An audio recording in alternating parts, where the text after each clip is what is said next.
কক্সবাজার পৃথিবীর দীর্ঘতম প্রাকৃতিক সমুদ্র সৈকত। সারা বিশ্বের পর্যটকদের যাতায়াত ব্যবস্থার উন্নয়নের লক্ষ্যে গণপ্রজাতন্ত্রী বাংলাদেশ সরকারের মাননীয় প্রধানমন্ত্রী জননেত্রী শেখ হাসিনার ঐকান্তিক প্রচেষ্টায় এখানে নির্মিত হতে যাচ্ছে কক্সবাজার আন্তর্জাতিক বিমানবন্দর। বর্তমানে এই বিমানবন্দরটি দেশের অভ্যন্তরীণ বিমানবন্দর হিসেবে ব্যবহৃত হচ্ছে। এখানে -8 জাতীয় বিমান চলাচল করতে পারলেও সুপরিসর বিমান চলাচলের সুবিধা নেই। এই প্রকল্পের আওতায় রানওয়ের দৈর্ঘ্য ৬৭৭৭ ফিট থেকে ৯০০০ ফিটে বর্ধিত হবে। রানওয়ের প্রস্থ ১৫০ ফিট থেকে ২০০ ফিটে উন্নীত হবে। এখানে এয়ারফিল্ড লাইটিং সিস্টেম স্থাপিত হবে এবং নেভিগেশনাল ইকুইপমেন্ট, ILS, DVOR প্রভৃতি স্থাপন সহ আনুষঙ্গিক প্রয়োজনীয় কাজ সম্পন্ন হবে।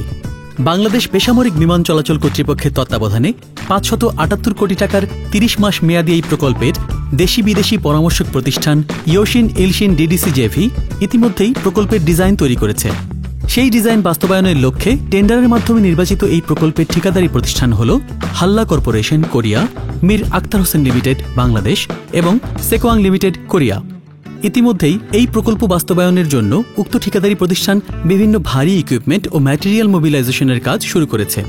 কক্সবাজারে আন্তর্জাতিক বিমানবন্দরের কাজ সম্পন্ন হলে এখানে পর্যটন শিল্পের বিকাশের পাশাপাশি প্রাকৃতিক দুর্যোগকালীন সময়ে আকাশপথে দ্রুত যোগাযোগ ব্যবস্থা স্থাপন করা সম্ভব হবে। এছাড়া উপকূলীয় এলাকায় power plant, deep sea port এবং ইকোনমিক জোন নির্মাণ সহ অন্যান্য গুরুত্বপূর্ণ কাজের তত্ত্বাবধান আরও সহজ হবে।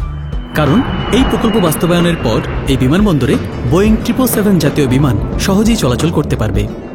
আজ ২রা জুলাই ২০১৫ গণপ্রজাতন্ত্রী বাংলাদেশ সরকারের মাননীয় প্রধানমন্ত্রী জননেত্রী শেখ হাসিনা কক্সবাজার আন্তর্জাতিক বিমানবন্দর নির্মাণ কাজের শুভ উদ্বোধন ঘোষণা করবেন।